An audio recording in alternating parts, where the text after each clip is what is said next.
Assalamualaikum warahmatullahi wabarakatuh. Jumpa lagi bersama saya Mahmudah. Di sesi kali ini kita akan membahas mengenai konfirmasi saldo piutang. Dalam pengujian atas saldo piutang usaha, konfirmasi piutang ini merupakan salah satu bukti yang paling valid dibandingkan dengan bukti-bukti yang lainnya.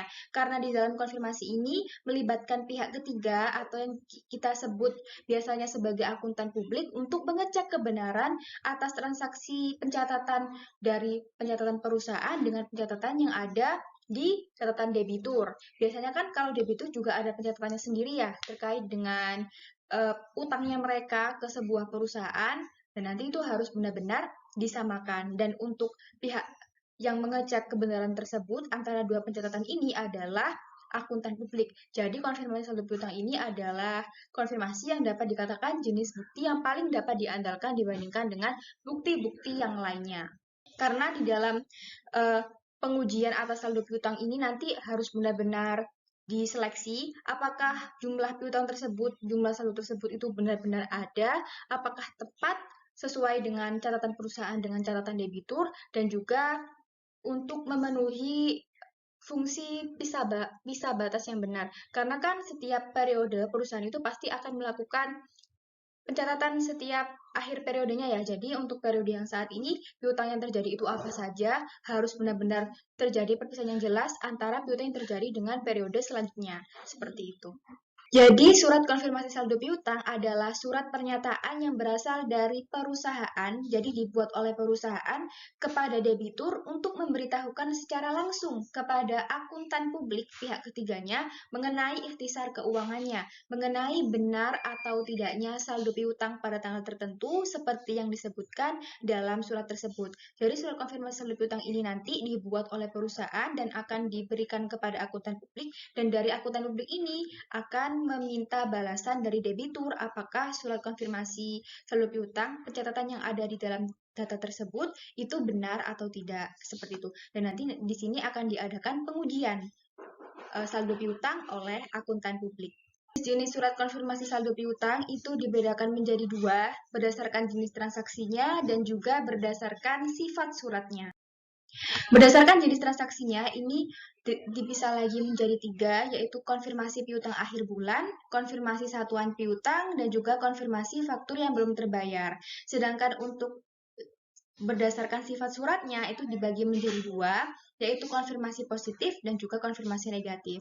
Untuk berdasarkan jenis transaksinya, ini jenis-jenis surat konfirmasi saldo piutang yang dibuat oleh perusahaan. Ini jenisnya di sini.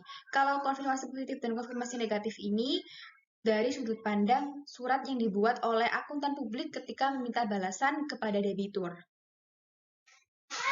Di sini adalah contoh surat konfirmasi piutang akhir bulan.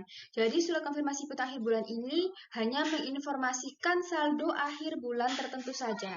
Contohnya seperti ini. Di sini ada PT Indomarko, itu adalah perusahaan atau krediturnya. Semarang September 2018 ini adalah tempat serta tanggal pembuatan surat konfirmasi kepada yang terhormat CV Mitra Widya, ini adalah debiturnya. Isinya adalah berikut ini kami sampaikan catatan mengenai kewajiban Anda kepada kami per 31 Agustus 2018. Apabila terdapat ketidaksesuaian, mohon menghubungi staf kami. Di sini, untuk jenis surat konfirmasi piutang akhir bulan, saldo yang terdapat di surat konfirmasi ini adalah saldo akhir bulan. Karena di sini adalah 31 Agustus, berarti ini adalah saldo akhir dari bulan Agustus.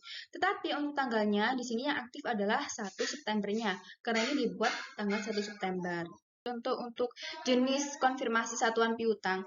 Nah, untuk konfirmasi satuan piutang ini yang diinformasikan adalah saldo awal 1 bulan. Jadi contohnya seperti ini.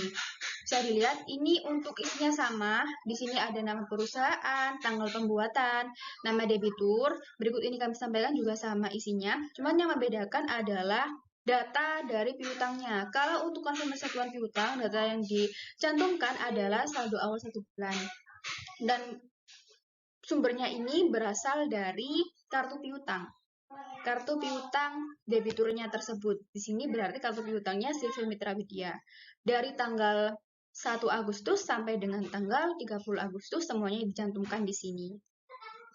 Lanjut untuk contoh konfirmasi faktur yang belum terbayar. Di sini Yang membedakan adalah isinya hanya faktur yang belum dibayar sampai tanggal tertentu. Jadi, piutang yang masih aktif, yang belum dilunasi sama sekali. Karena di sini yang masih aktif bisa dilihat 10 Agustus 2018, ada faktur nomor 102, 6 juta, 20 Agustus, 7 juta, 30 Agustus, 5 juta. Di sini adalah piutang-piutang yang belum dilunasi oleh CV Mitra Widya. Selanjutnya, ini adalah surat konfirmasi berdasarkan sifatnya, yaitu konfirmasi positif dan juga konfirmasi negatif.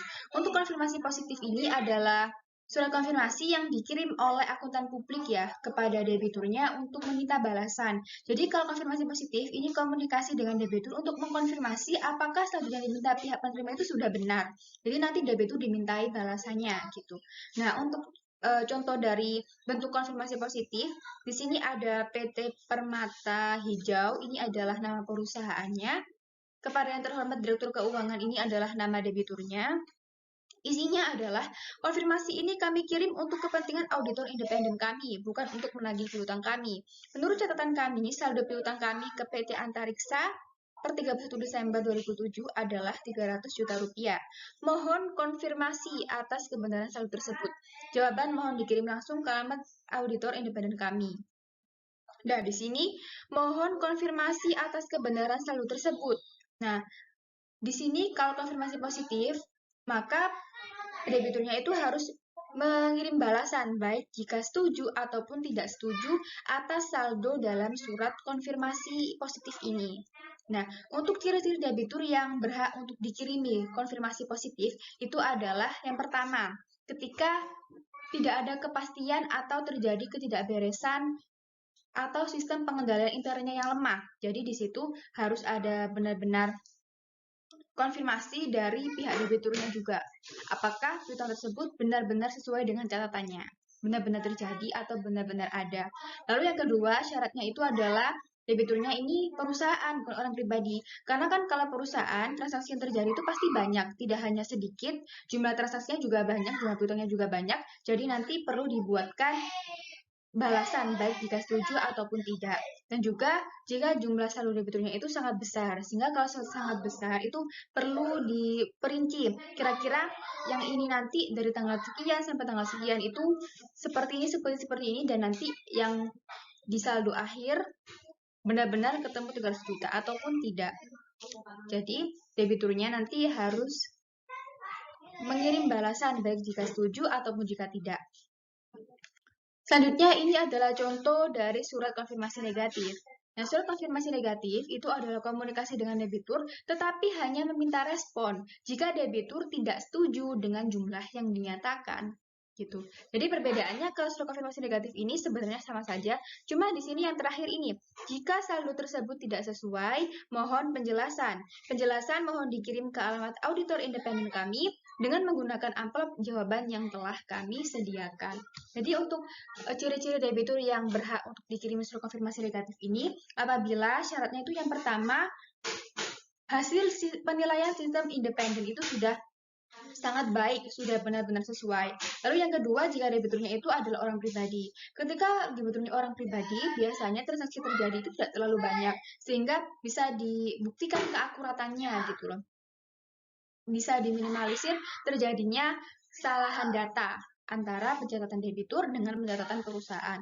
Atau jika debiturnya itu banyak jumlahnya tetapi saldonya relatif kecil gitu. Jadi nanti debitur hanya baru dimintai balasan atau hanya baru dapat mengirimkan balasan apabila ternyata tidak setuju dengan jumlah yang tercantum dalam konfirmasi negatif ini. Jika tidak setuju, maka nanti akan harus diisi amplop jawaban yang telah disediakan. Dan nanti untuk surat ini akan dianalisis, kira-kira dianalisis dari auditor independen perusahaan tersebut terkait dengan dokumen atau bukti transaksinya, dilihat-lihat lagi. Kalau misalkan nanti tidak sesuai ya, dilihat-lihat lagi. Seperti itu. Selanjutnya adalah laporan rekapitulasi piutang. Laporan rekapitulasi piutang adalah laporan yang memberikan informasi mengenai posisi piutang perusahaan dalam periode tertentu. Jadi, Laporan rekapitulasi piutang itu laporan yang menyajikan rekapitulasi saldo piutang dari semua pelanggan perusahaan tersebut. Setiap transaksi terjadi di perusahaan itu kan biasanya dicatat dalam pembukuan dan harus dilaporkan ya setiap akhir periode pembukuan. Jadi untuk laporan rekapitulasi piutang ini berisi tentang seluruh jumlah debitur piutang perusahaan yang masih aktif. Jadi nanti dikumpulkan di situ. Fungsinya, laporan rekapitulasi piutang ini nanti dibutuhkan apabila ada pihak-pihak yang ingin mengetahui kira-kira piutang perusahaan ini aktifnya di berapa untuk kepentingan pihak ketiga yang kemungkinan membutuhkan data piutang, seperti itu. Nah, ini adalah contoh dari laporan rekapitulasi piutang. Laporan rekapitulasi piutang itu fungsi atau sumber datanya itu berasal dari kartu piutang masing-masing pelanggan. Di sini ada kartu piutang dari Toko Aneka Jaya, kartu piutang Toko Rahayu, Toko Desi, Toko Haris Jaya, Toko Karunia, dan juga Toko Sartika. Setelah didapat data-data dari kartu piutang ini, baru nanti dibuatkan laporan rekapitulasi piutang selama 1 periode atau biasanya 1 tahun. Nih. Contoh laporan rekapitulasi piutangnya, PT Nusantara Sakti laporan mutasi piutang bulan Oktober 2017. Oh, ini bulan Oktober saja ya. Jadi perusahaan membuatnya per bulan.